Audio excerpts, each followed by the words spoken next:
নাইত ইসলামকে সেলুট দেই, ধন্যবাদ দেই, এনসিপিকে ধন্যবাদ দেই, সময়ের সেরা সিদ্ধান্ত নিয়েছে। আমার বিশ্বাস ছাত্র জনতা আলেম ওলামা যদি ঐক্যবদ্ধ হয় বাংলাদেশে কোরআন বিজয় হবেই হবে ইনশাল্লাহ। বর্তমানে বাংলাদেশে যে প্রেক্ষাপট তৈরি হয়েছে, ইসলামী দলগুলো একতাবদ্ধ হয়ে গেছে, আলহামদুলিল্লাহ বলেন। এবং ইসলামী দলের ভেতরে আজকে যোগ দিয়েছে এনসিপি।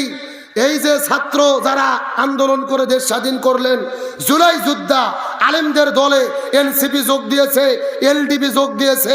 আমার বিশ্বাস আলেম ওলামা যদি ঐক্যবদ্ধ থাকে, ছাত্র জনতা আলেম ওলামা ইসলামী দলগুলো একতাবদ্ধ যদি আমরা থাকতে পারি, আগামীর বাংলাদেশ হবে কোরআনের বাংলাদেশ, আগামীর বাংলাদেশ হবে ইসলামের বাংলাদেশ, আগামীর বাংলাদেশ হবে কোরআন সুন্নাহর বাংলাদেশ।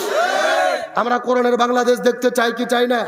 বিশেষ করে বাংলাদেশে রাকসুতে ইসলামপন্থীদের বিজয়ের মাধ্যমে সেই বিজয়ের সূচনা হয়েছে। আমার মনে বলে আগামীতে পার্লামেন্টে কোরআন বিজয়ের মাধ্যমে আমাদের চূড়ান্ত বিজয় হবে ইনশাল্লাহ বলেন। এনসিপির নেতা জুলাই যোদ্ধার অগ্রণী সৈনিক নাহিদ ইসলাম চমৎকার বক্তব্য দিয়েছে। তিনি বলেছে আগামীতে ভারতের আধিপত্য থেকে আমরা যদি রক্ষা পেতে চাই আমাদের জাতীয় ঐক্যমত থাকতে হবে, আমাদের জাতিগতভাবে একতাবদ্ধ থাকতে হবে।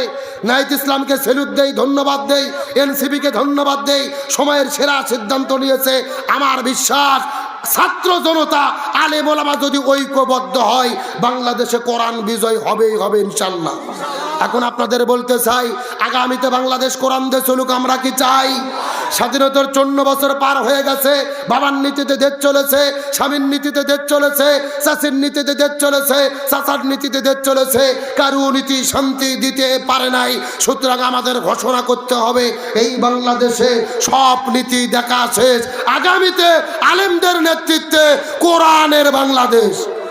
সুতরাং সুদ ঘুষ দুর্নীতি বন্ধ করে এই বাংলাদেশে শান্তিময় একটা দেশ গঠন করার জন্য চাঁদাবাজি সন্ত্রাসী রাহাজানি বন্ধ করে কোরআন দিয়ে বাংলাদেশ পরিচালিত হোক, এটাকে আমরা চাই।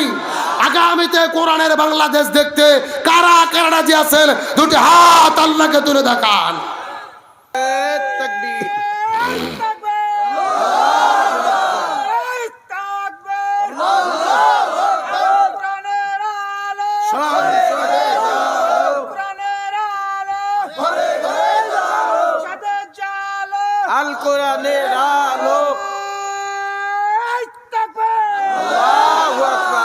আপনাকে কষ্ট পাইলেন, তাহলে বোঝা গেল শান্তির জন্য কি লাগবে।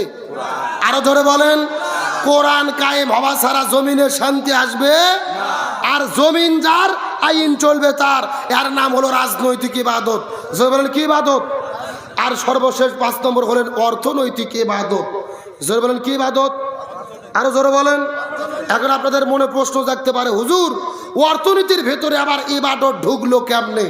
ভালো করে বোঝেন, অর্থনৈতিক ইবাদত মানে হলো যাকাত ভিত্তিক অর্থনীতি। জোরে বলেন কি ভিত্তিক? এখন সত্য করে বলেন তো বাংলাদেশে কি অর্থনীতি চলে?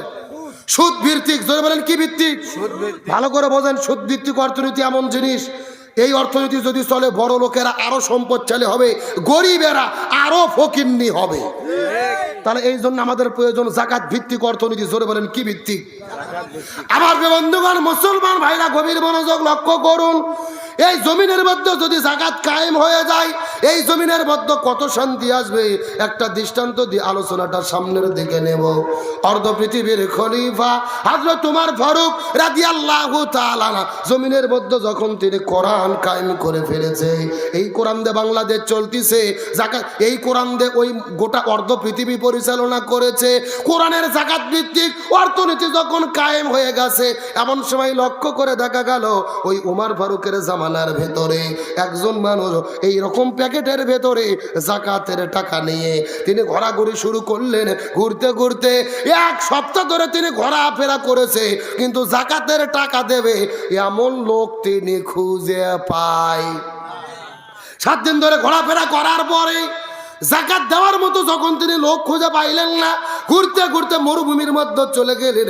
ওই জায়গার মধ্যে যাবার পরে লক্ষ্য করে দেখে ওই খেজুর বাগানের নিচে লক্ষ্য করে দেখা যায় একটা মানুষ মাথার মধ্যে বস্তা দিয়ে মরুভূমির মধ্যে ঘুম পাচ্ছে। এই লোকটা মনে মনে চিন্তা করলেন এই মানুষটা মনে হয় গরিব মানুষ হবে, তাকে জাকাতের টাকা দেওয়া যাবে। এই লোকটা আস্তে করে কাছে যাওয়ার পরে সালাম দিল, আসসালামু আলাইকুম ওয়া রাহমাতুল্লাহ। ওই লোকটা লাফ দিয়ে উঠে বলতেছে নাউযুবিল্লাহ। কি বলেছেন? ওই লোকটা বলে কেন সালাম দেওয়া সুন্নাত, সালামের জবাব দেওয়া হলো ওয়াজিব, কিন্তু আমি তাকে সালাম দিলাম জবাব না দে নাউযুবিল্লাহ কেন বললো? ওই লোকটাকে ডাক দে বলে ভাই এমন বলার কারণ কি? এই কথা বলার পরে ওই লোকটা ডাক দে বলে ভাই এই যে আমার মাথার নিচে যেই যে বস্তা দেখতেছো এই বস্তাটা যেন তেন কোনো বস্তা নয়, এই বস্তার মধ্যে আমার জাকাতের টাকা রয়েছে। জাকাতের টাকা বস্তার মধ্যে নিয়ে এই পুরো এলাকার ভেতরে 1 নয় 2 নয় 1 মাস ধরে ঘোরাফেরা করেছি। বলেন কয় মাস? 1 মাস ধরে ঘোরাফেরা করেছি, কিন্তু জাকাতের টাকা দেব এমন লোক আমি খুঁজে পাই নাই।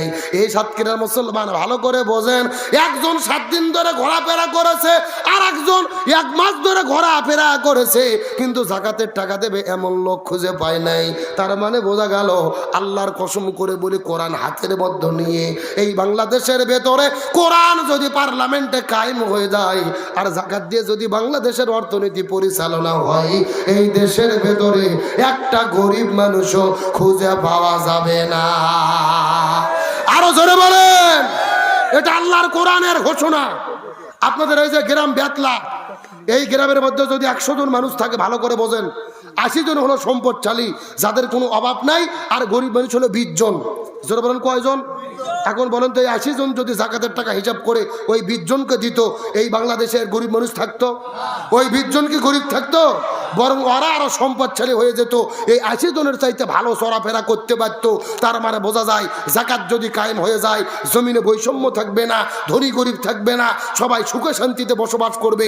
আর জাকাত যতদিন কায়েম না হবে এই জমিনে শান্তি আসতে পারে না, পারে না, পারে না। এখন আপনাদের শেষ কথা বলি, জাকাত কায়েম কেমনে হবে? আব্দুল সালাম যুক্তিবাদীর ওয়াজ দিয়ে কতক্ষণ আমার ওয়াজ দিয়ে কায়েম হবে? আপনাদের মসজিদের হুজুরের বক্তব্য দিয়ে হবে? জাকাত কায়েম করতে গেলে কি লাগবে? আল্লাহ কোরআনে সেই নীতিমালা দিয়েছে, সূরা হজের 41 নম্বর আয়াত, আল্লাযীনা ইম্মাক্কান্নাহুম ফিল আরদি আকামুস সালাহ ওয়া আতাউজ যাকাত ওয়া আমারু বিল মারুফ ওয়া নাহাউ আনিল মুনকার। কোন মুসলমান দল যদি ক্ষমতায় যায় 4টে কর্মসূচি বাস্তবায়ন করবে। 1 নম্বর নামাজ বাধ্যতামূলক করবে, 2 নম্বর যাকাত ভিত্তিক অর্থনীতি কায়েম করবে, 3 নম্বর ভালো কাজ চালু করবে, 4 নম্বর মন্দ কাজ বন্ধ করবে। তার মানে বোঝা গেল যাকাত যদি কেউ চালু করতে চায় আগে পার্লামেন্টে কোরআন কায়েম করতে হবে। কোরআন যদি ক্ষমতায় না থাকে জাকাত কায়েম হবে? আপনাদের কি মনে হচ্ছে জাকাত কি ডক্টর ইউনূস চালু করবি? ও হলো সুদের মাস্টার। কতক্ষণ না কে ডক্টর ইউনূস হলো সুদের মাস্টার, ও জাকাত চালু করবে? তার মানে বোঝা গেল ইসলামী দল যতদিন ক্ষমতায় গিয়ে কোরআন দিয়ে বাংলাদেশ পরিচালনা না করবে ততদিন পর্যন্ত এই জমিনে জাকাত কায়েম হবে না। আপনাদের একটা উদাহরণ দেই, ভালো করে বোঝেন। আজকে ডক্টর ইউনূস প্রধান উপদেষ্টা, উনি যদি এখন রাত 1টার দিকে ঘোষণা করে আগামীকালকে ফজর থেকে বাংলাদেশের যেই মুসলমান একক নামাজ কাজা করবে 6000 টাকা জরিমানা, 6 মাস জেল। আপনাদের ফজরের সময় নামাজের জন্য ডাকা লাগবে? যখন ডাকা লাগবে রাতের 3টার দিকে মুসল্লিরা যাইয়া মসজিদের দরজা ধরে ঠেলা ঠেলি শুরু করবে। কথা কন? তার মানে বোঝা গেল নামাজ কায়েম আর জাকাত অর্থনীতি ওয়াজ দিয়ে হবে না, কোরআন ক্ষমতায় থাকতে হবে। কিন্তু অনেকেই ফতোয়া দিচ্ছে বর্তমানে যে বাংলাদেশে যদি কোরআন ক্ষমতায় যায়, ইসলামী দল যদি ক্ষমতায় যায়, কারো হাত থাকবে না, সবার হাত কাটা হবে। এরকম ফতোয়া শুনতেছেন না? কারণ কি? আল্লাহর কোরআন বলছেন ওয়াসারিকু ওয়াসারিকাতু ফাকতাউ আইদিয়াহুমা, কেউ যদি চুরি করে ও ছেলে হোক অথবা মেয়ে হোক হাত কাটতে হবে। কার কথা? কিন্তু এই আয়াতের সঠিক ব্যাখ্যা তারা তো জানি না, অনেক হুজুরও বলে না। সঠিক ব্যাখ্যা কি জানার দরকার আছে না নাই? মন খারাপ করেন না, 2 মিনিট মনোযোগ দেন। আল্লাহর কোরআন বলছে সারিকু সারিকাতু ফাকতাউ আইদিয়াহুমা, তাফসীর খুলে দেখেন। চুরি করলে সব চোরের হাত কাটা পড়বে না। চোর হলো 2 প্রকার। জোরে বলেন কয় প্রকার? একটা হলো অভাব, 2 নম্বর হলো স্বভাব। আপনাদের প্রশ্ন করি, আপনাদের সাতক্ষীরা বেতলা এলাকাতে 2-4 জন ছেঁচড়া চোর, আলু চোর, বেগুন চোর, মরিচ চোর, পিঁয়াজ চোর, ধান চোর, আম চোর, এরকম 2-4টে ছেঁচড়া চোর আবুল মফিজ কুদ্দুস কি আছে? কতক্ষণ আছে? আচ্ছা বলেন তো, এরা অভাবে চুরি করে না স্বভাবে? ভালো করে বোঝেন, স্বভাব নয়, অভাব। বাজার করার টাকা নাই, তারপরে স্ত্রীর শরীরে পোশাক নাই, সন্তানের পেটে ভাত নাই, এরা অভাবে চুরি করে। আল্লাহর কোরআন বলতেছে অভাবে যারা চুরি করে এদের হাত কাটা হবে না। সরকারকে আগে সর্বপ্রথম 5টা বিষয়ের নিরাপত্তা দিতে হবে: খাদ্য, বস্ত্র, বাসস্থান, শিক্ষা, চিকিৎসা। এই 5টা বিষয়ের গ্যারান্টি দেওয়ার পরে যদি তারা চুরি করে তখন তাদের হাত কাটা পড়বে। এখন আপনাদের প্রশ্ন করি, আপনাদের এলাকার যে ছেঁচড়া চোরগুলো আছে, সরকার যদি এদেরকে ব্যারি করে দেয়, 3 সন্ধ্যে গরুর গোস্ততে ভাত দেয়, এরা কি চুরি করবে? জোরে কোন চুরি করবে? এরা মাথার টুপি দিয়ে হাতত তসবি নিয়ে জিবরাইল সাজে ঘুরবে রে পাগল, এদের কোনো টেনশন নাই। কিন্তু এখন আপনাদের প্রশ্ন করি, বলেন তো, ওই ঢাকা শহরে সচিবালয়ে বসে থাকে, সংসদ ভবনের মধ্যে বসে থাকে, কলমের সাইন দিয়ে কোটি কোটি টাকা চুরি করে যারা বিদেশে নিয়ে যায়, এরা অভাবে চুরি করে না স্বভাবে? আরো ধরে বলেন, এদের কোনো অভাব নাই, এরা চুরি করে স্বভাবে। ব্যাংকে কোটি কোটি টাকা রয়েছে, তারপরে 4-5টা বাড়ি রয়েছে, বেগুন পাড়া বাড়ি, 4-5টা গাড়ি, এরা চুরি করে স্বভাবে। আল্লাহর কোরআন বলতেছে এই স্বভাবে যারা চুরি করে সর্বপ্রথম এদের হাত কাটতে হবে। আজকে বাংলাদেশের এক সচিবকে ধরে, এক এমপিকে ধরে চুরি করার অপরাধে প্রকাশ্য দিবালোকে বাইতুল মুকাররমের উত্তর পাশে যদি হাত কাটা হতো, এক সচিবের হাত কাটলে বাংলাদেশের 30 লক্ষ সরকারি চাকরিজীবীরা এমনিতেই তওবা করে ভালো হতে বাধ্য হতো। কথা কি ক্লিয়ার না ভেজাল আছে? আগে সর্বপ্রথম হাত কাটা পড়বে আপনাদের এলাকার চেয়ারম্যানের, এলাকার মেম্বারের। কথা কর না কে? মেম্বার আমার পাশে দাঁড়িয়ে আছে, বসে আছে। আগে হাত কাটা পড়বে চেয়ারম্যান মেম্বারের। কথাটা কেন বললাম ভালো করে জানেন, এই যে চেয়ারম্যানেরা কি সুন্দর ফতুয়া দেয়। কুরবানির ঈদের দিনে যখন গরু জব করে, এরকম হুজুরকে ডাক দেয়, হুজুর গোস্ত 3 ভাগ করেন তো। মোস্তাব পদ্ধতি, 1 ভাগ আমি খাবো, 1 ভাগ আত্মীয় স্বজন খাবে, 1 ভাগ পাড়া প্রতিবেশী খাবে, আমার ভাগে কম হলে সমস্যা নাই, গরিবরা যেন কম না পায়। কি ফতুয়া ভাই রে, মনে হচ্ছে এই মাত্র জান্নাত থেকে পাইলে আসলো। একেবারে গাড়ি পাল্লাতে গরু গোস্ত ভাগ করে, কিন্তু 3 দিন পরে যখন ইউনিয়ন পরিষদে চাল আর গম বন্টন করতে গেছে, তখন গাড়ি পাল্লা বাদ দিয়ে ভাঙ্গা বালতি নিয়ে হাজির। কথা কন লেখে দিচ্ছে খাতার ভেতরে 20 কেজি, দিচ্ছে 12 শেয়ার। একটা গরিব মানুষ লাভ দুটে বলতেছে, ভাই এখানে 20 কেজি এখানে 12 শেয়ার দিলেন কেন? বলে বেশি কথা বললে কিন্তু তোর নাম কেটে দেব। তখন গরিব মানুষ বলতেছে, ভাই নাম কাটেন না, যা দেন খাইয়া বাসি। আসার জন্য বলি না, ভালো করে বোঝেন। এই যে বিধবা ভাতা, বয়স্ক ভাতা, স্বামী পরিত্যক্তা ভাতা, এগুলো গত 16 বছর হাসিনের আমলে যারা নিতে চেয়েছে 5,000 টাকা চেয়ারম্যান মেম্বারক দিয়ে 6 মাস আগে সিরিয়াল দিতে হয়েছে।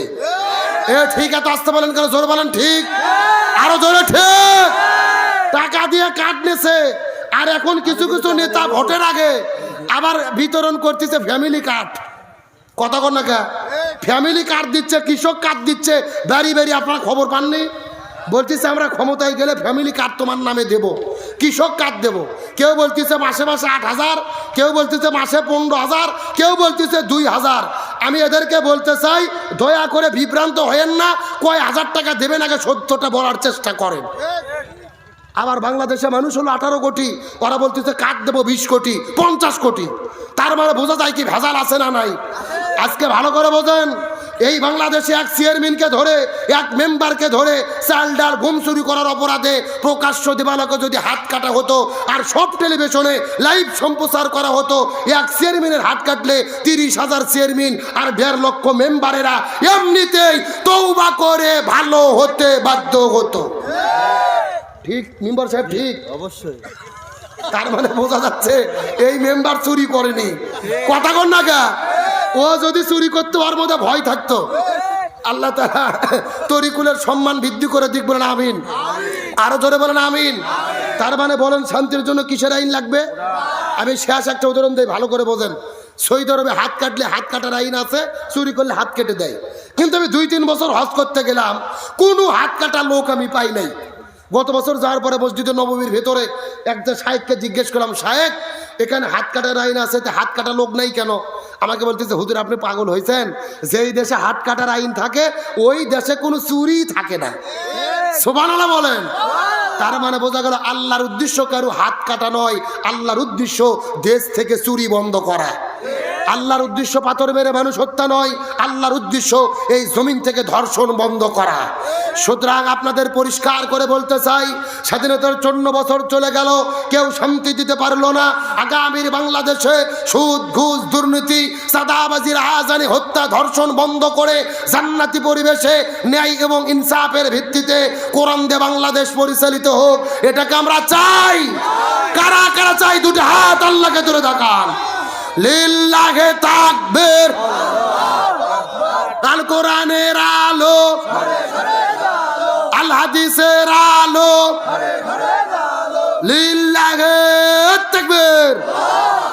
আল্লাহ তাআলা কবুল করুক, বলেন আমিন। তাহলে বলেছিলাম ইবাদত কত প্রকার, আরো জোরে বলেন।